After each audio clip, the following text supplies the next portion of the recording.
दुपारची वेळ होती. सुधाच्या माहेरी अचानक गाडी येऊन थांबली. गाडीतून अमन खाली उतरला. त्याच्या चेहऱ्यावर प्रचंड राग होता. त्याच्या मागे हळूच खाली उतरली सुधा. डोळ्यात भीती, चेहऱ्यावर शांतता, पण आतून पूर्ण तुटलेली. घरात सगळे बसले होते.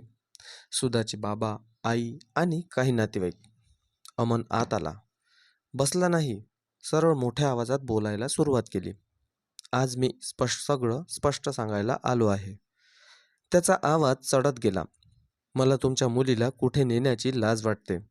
ही कुठेही घेऊन जाण्याच्या लायकीची नाही. घरात सन्नाटा पसरला.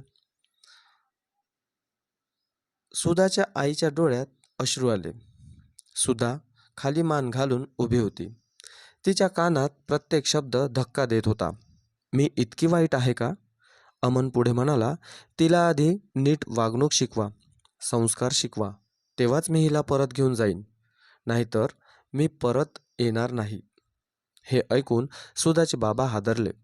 त्यांनी शांतपणे विचारलं, अमन, काय बोलतोयस तू? इतका मोठा प्रॉब्लेम आहे का? पण अमन थांबला नाही. हो, आणि मला यापुढे हे नातं नको आहे. मला घटस्फोट हवा आहे. हे शब्द ऐकताच घरातलं वातावरण पूर्णपणे बदललं. सुधाच्या आईचा रडू फुटला. अमन सोबत त्याचे वडीलही आले होते. ते शांतपणे म्हणाले, अमन, शांत हो, आधी नीट बोलूया. पण अमन काही ऐकायला तयार नव्हता. अमन हट्टाने म्हणाला, आजच निर्णय घ्या, नाहीतर मी निघतो. त्याच्या वडिलांनी काही क्षण विचार केला आणि अचानक म्हणाले, ठीक आहे, जर तुला एवढंच वाटत असेल तर आम्हीही घटस्फोटाला तयार आहोत. अमन स्वतःच चकित झाला.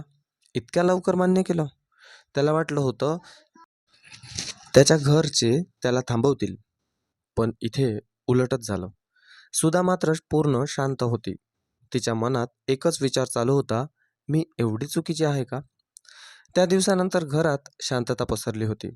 अमन आणि त्याचे वडील निघून गेले. सुधा एका कोपऱ्यात बसली होती. डोळ्यात पाणी नव्हतं आता, कारण ती रडून थकली होती. सुधाचे बाबा तिच्याकडे पाहत होते, पण त्यांच्या मनात अपराधीपणा होता. मीच चुकीचा निर्णय घेतला का? ते हळू आवाजात म्हणाले. सुधा, मला माफ कर. सुधा काही बोलली नाही. त्या रात्री सुधाचे बाबा एकटेच बसले होते. त्यांनी ठरवलं, मी अमनच्या घरचं खरं रूप जाणून घेणार. दुसऱ्या दिवशी ते शांतपणे अमनच्या वडिलांना भेटायला गेले. दोघे समोरासमोर बसले. काही क्षण कोणीच काही बोललं नाही. अमनचे वडील खोल श्वास घेत म्हणाले, तुम्हाला वाटतं आम्ही एवढ्या लवकर घटस्फोट मान्य का केला? सुधाचे बाबा चकित झाले. हो, हाच प्रश्न आहे. अमनचे वडील हळू आवाजात म्हणाले, कारण आम्हाला सुधा नको होती. हे ऐकताच सुधाचे बाबा हादरले. काय? सुधा एकुलती एक मुलगी आहे आणि तुमच्याकडे संपत्ती आहे, म्हणून आम्ही हे लग्न केलं. पण अमनला ती कधीच आवडली नाही. तो नेहमी म्हणायचा, ती दिसायला साधी आहे, मला नको आहे. म्हणून तो रोज तिच्यावर चिडायचा, तिला कमी लेखायचा. हे ऐकून सुधाचे बाबा संतापले. मग लग्नच का केलं? अमनचे वडील शांतपणे म्हणाले, लोभ आणि चुकीचा विचार. सुधाचे बाबा पूर्ण तुटले. त्यांच्या डोळ्यात पाणी आलं. मी माझ्या मुलीचं आयुष्यच खराब केलं. घरी आल्यावर त्यांनी सुधाकडे पाहिलं आणि त्यांना आठवलं सुधा किती हुशार होती. 12वीत टॉप मार्क्स, नेहमी अभ्यासात पुढे, गव्हर्नमेंट जॉब मिळवण्याचं स्वप्न. ती दिवस रात्र अभ्यास करत होती. पण लग्नानंतर सगळं बदललं. अमनच्या सततच्या टोमण्यामुळे तुला काही येत नाही, तू काहीच करू शकत नाहीस. हळूहळू सुधाचा आत्मविश्वास तुटत गेला. ती शांत झाली, स्वप्न संपली आणि ती फक्त जगत होती. पण त्या दिवशी तिच्या बाबांनी ठरवलं, आता नाही, बस. आता माझी मुलगी पुन्हा उभी राहणार. त्यांनी सुधाला तिच्या मावस बहिणीकडे पाठवलं. ती मुलगी खूप हुशार होती. गव्हर्नमेंट एक्झामची तयारी करत होती. पहिल्या काही दिवसात सुधा शांत होती, पण हळूहळू तिने पुस्तक हातात घेतली. नवीन शहर, नवीन वातावरण. सुधा तिच्या मावस बहिणीकडे आली होती. पहिले काही दिवस ती खूप शांत होती.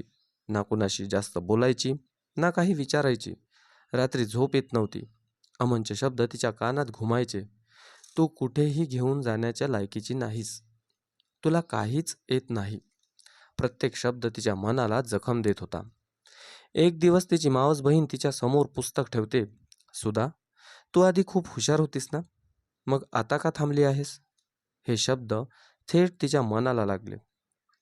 त्या रात्री सुधा आरशासमोर उभी राहिली, स्वतःकडे पाहिलं आणि ठाम आवाजात म्हणाली, मी कोण आहे हे आता मी दाखवणारच. दिवस रात्र अभ्यास सुरू झाला.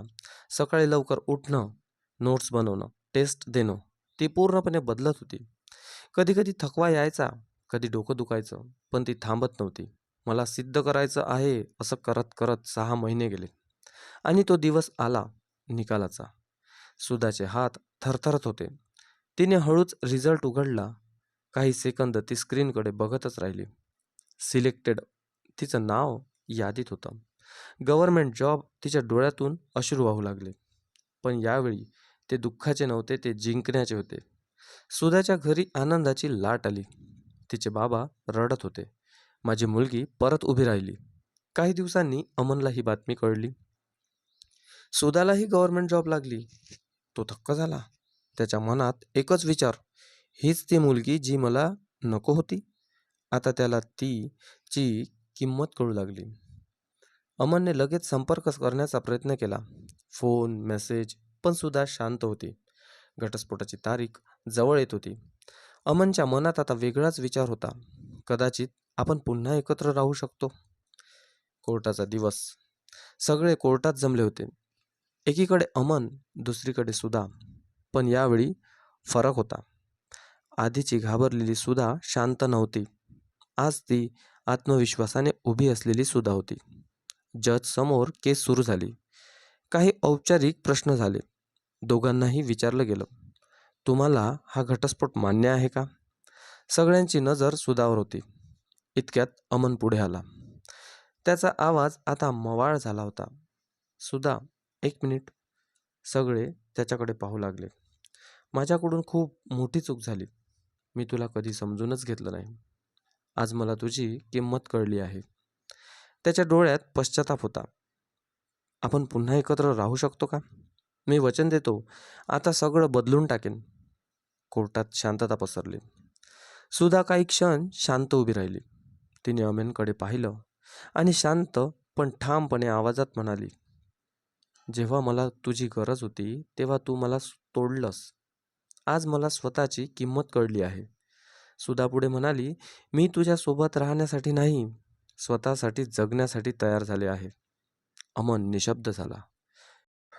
सुधाने शेवटी एक वाक्य सांगितलं, जेव्हा तू दुसरं लग्न करशील तेव्हा त्या मुलीला आधीच सांग तुझ्या अपेक्षा काय आहेत.